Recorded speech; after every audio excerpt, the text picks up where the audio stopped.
Bueno, vamos a un asunto sumamente importante.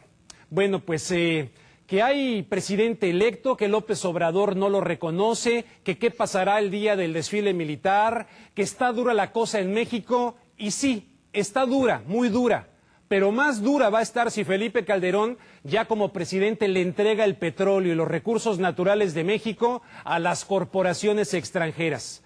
Y según analistas estadounidenses, una de esas corporaciones sería Halliburton, especializada en perforaciones de pozos petroleros. Le invito a escuchar este reportaje. En Alternet, conocido sitio de información alternativa en inglés acá en los Estados Unidos, aparece un artículo titulado ¿Se robó Halliburton la elección en México? El autor, David DeGrow, asegura que Felipe Calderón va primero a privatizar el petróleo nacional mexicano y luego a transferir los recursos naturales del país a las grandes corporaciones extranjeras, y que todo esto coincide con que las compañías petroleras de los Estados Unidos han hecho el mayor descubrimiento de petróleo en el Golfo de México, calificado como el hallazgo de petróleo más grande en una generación.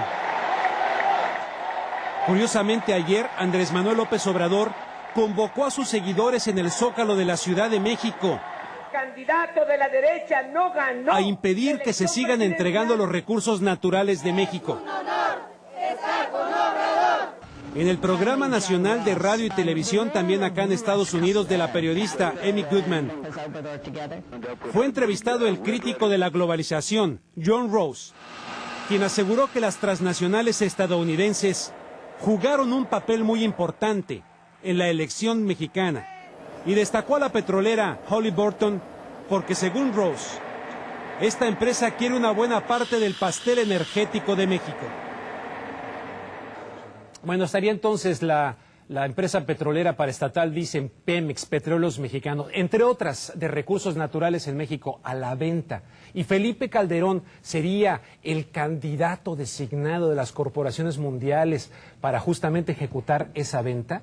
Tenemos aquí la presencia de Miguel Tinker Salas. Él es profesor de Historia y Estudios Latinoamericanos del Colegio de Pomona y ha estudiado profundamente el tema del petróleo y la política. Le agradezco muchísimo que esté con nosotros esta noche. Oiga, es muy fuerte la acusación que se está haciendo, incluso señalando a Halliburton, que el vicepresidente Dick Cheney fue el director, se puede decir, de esta empresa, ¿no? Buenas noches. Buenas noches. Es muy difícil saber con exactitud cuál empresa o dónde está el contexto de la petrolera, pero sí sabemos concretamente que las transnacionales norteamericanas han estado interesadas en adquirir Pemex y han estado interesadas desde incluso antes del Tratado de Libre Comercio. Aunque sea difícil especular sobre cuál, cómo y dónde, sabemos muy claramente que ese es un tema sobre el tapete y que el PAN y sectores dentro del PAN han planteado privatizar a Pemex. El problema es que ha sido una vaca sagrada, porque está tan ligado al nacionalismo mexicano, tan ligado a la política, a la cultura política, y creo que todavía enfrentan muchos retos. Un reto en particular es el movimiento social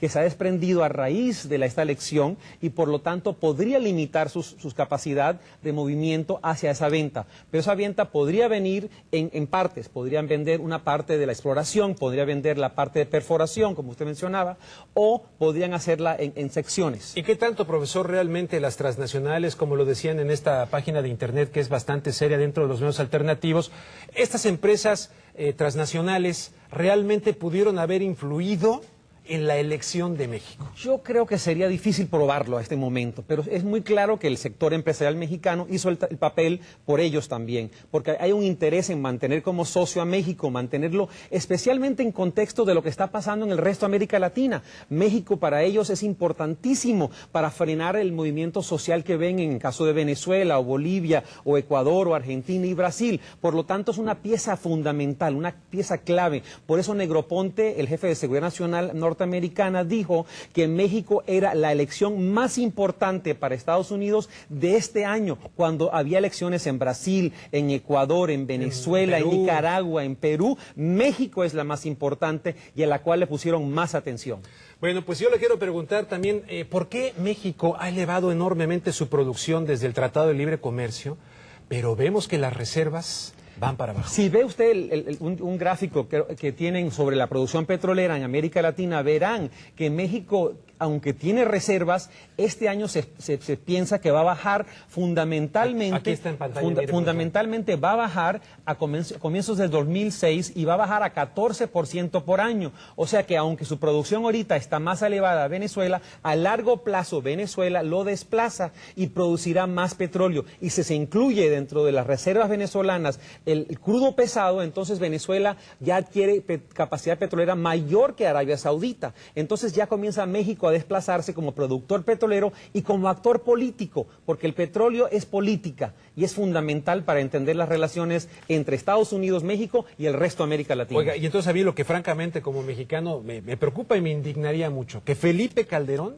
saliera con la situación de que estuvo engañándonos al pueblo de México en esta campaña y resulta que ya tiene de alguna manera comprometido el petróleo, el agua, los recursos naturales, en el entendido de que el señor Fox firmó en Waco, en marzo del 2005, algo de lo que insisto que casi nadie habla, que es el llamado Tratado de Libre Comercio Plus, que compromete participación de las Fuerzas Armadas en seguridad del hemisferio norte y cuestión energética. Parece ser que el señor Fox se va firmando algo muy serio ahí. Energía es fundamental para la política norteamericana y México es una pieza clave, pero creo que la existencia de movimientos sociales en México y la forma en que esta elección se ha llevado a cabo ha creado una condición que va a dificultar el espacio donde Calderón se puede mover si ese es su objetivo.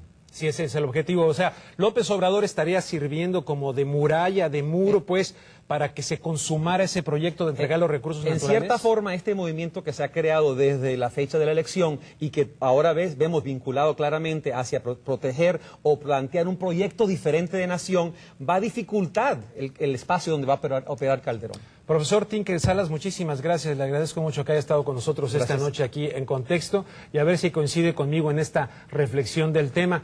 Dado que pues en la tierra hay suficiente para satisfacer las necesidades de todos, esto lo decía Gandhi, pero no tanto como para satisfacer la avaricia. Y desgraciadamente la mayoría de nuestros políticos están movidos por la avaricia. A esos políticos les recuerdo humildemente acá desde Los Ángeles que la avaricia es un pozo sin fondo que termina avasallando a las personas hasta secarles el alma.